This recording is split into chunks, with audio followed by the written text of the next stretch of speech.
Thank you, Steve, for your introduction, Your Honor, distinguished guests, ladies and gentlemen.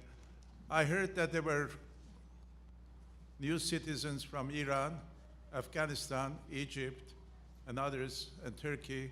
So I like in their language to say, Khosh omadid, Mabruk, Ahlan wa Sahlan. We're delighted you are citizens of the United States now. My fellow immigrants, citizens, and Americans, I previously participated in two similar events, the first being my own naturalization ceremony in Philadelphia, where our nation's independence and Constitution came into existence. Then, years later, I spoke to a group of new citizens at Monticello in Virginia, where the author of the Declaration of Independence, Thomas Jefferson, built his home. Today, I'm honored to be in Boston at the John F. Kennedy Library, designed by I.M. Pei, internationally known Chinese-American architect who designed this building. Next to this harbor that has welcomed so many immigrants in the 19th century, including the ancestors of the late John F. Kennedy. President Kennedy knew firsthand that America was and continues to be a nation of immigrants. He wrote a book on the subject, as you heard, entitled A Nation of Immigrants. Later, as the President of the United States, he was a constant champion of immigrants and refugees, never forgetting that he too came from a family of immigrants. He led the foundation for the Immigration Act of 1965, which placed the American dream within the reach of people from every nation on earth, as was demonstrated a while ago. I was deeply fortunate that the United States welcomed a multitude of international students to receive their education in our country. While studying at Stanford, I met my wife. We're married and living in London the same year as John F. Kennedy was elected. I will never forget that night. For hours, we followed the election returns from the United States, putting coins into a radio to hear the latest dispatches from Radio Luxembourg. Because the election was so close, we used up all our change. We were broke, newlyweds, but everything felt so terribly exciting, as if the future of the world was up for grabs. We were thrilled that such a gifted young man, an idealist, had been elected to the nation's highest office, and we celebrated the fact that the election demonstrated that the United States had overcome yet another great obstacle, transcending a century of prejudice. Let me explain. In the 1850s, a powerful political movement swept our country, urging politicians to restrict immigration. Their party was called the Party of Know-Nothings.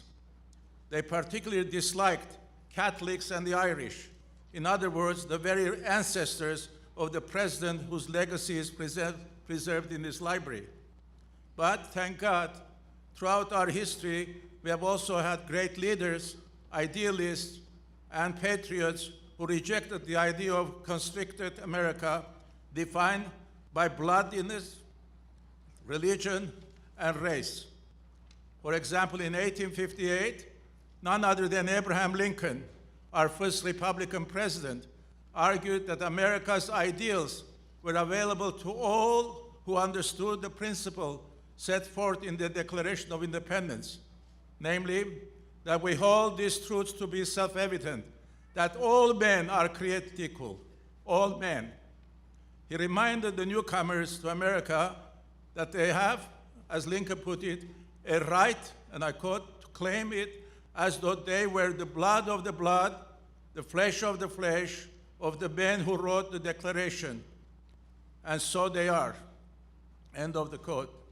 The founders of our nation did not claim that they had created a more perfect union, but rather they had created a framework and foundation for a just society, setting guiding principles for future generations. That's not to say that the ideals of our country set forth were always upheld, because throughout our history, men and women have fought bitterly and occasionally violently over the promise of America, its laws, and its institutions, and have sacrificed their lives to preserve this country. Like you, America did not and does not rest on its past laurels. It moves forward, knowing its imperfections and limitations, yet always working to overcome them. Equality, justice, the supremacy of law, a representative government predicated on true democracy, the respect for the intrinsic worth of the individual, and the acknowledgement of individual rights embedded in the Bill of Rights. Namely, these values must be taught, discussed, and remembered time and time again. We have to know our history, now your history, and the evolution of our republic, our legal and economic systems, as well as our cultural heritage. This year also marks 150th anniversary of the 14th Amendment, one of the most noteworthy additions to the Constitution, which bears a special significance for those gathered here. It states, and I quote, "All persons born or naturalized in the United States and subject to the jurisdiction thereof are citizens of the United States." It is thanks to that amendment we're all here today. The declaration that all men are created equal was a revolutionary idea in 1776 and still is. The emergence of the United States constituted a challenge to the world because ours was an alien nation founded upon the highest ideals of the Enlightenment, believing in the potential human beings to build a free society in which the rule of law prevails and no one is above the law. President Kennedy understood that freedom is not simply a right, however. With it comes responsibility. Today we celebrate your citizenship, but also to ask you to accept the solemn obligation that citizenship brings. Today is a rite of passage for each one of you. You will soon be part of something bigger than yourself, namely the United States of America. That is what I felt when I was about to be sworn in as citizen of the United States. Like you, I was full of joy, trepidation, and hope. I remember tears in my eyes as I swore that I would be support and defend the Constitution and the laws of the United States of America. I felt as if I were getting married again, and once more vowing my devotion until death us do part. As a citizen of the United States, I have tried to live up to the challenge JFK so famously issued to us, and you heard it to the nation in his inaugural address. Ask not what your country can do for you, ask what you can do for your country. So what can you, this country's new citizens, do for your adopted homeland? Challenge us. Help us to do better. As citizens of this country, we must participate in the work of our democracy, in the routine of our democracy. That means undertaking a myriad of small actions, most of which do not take place on election day.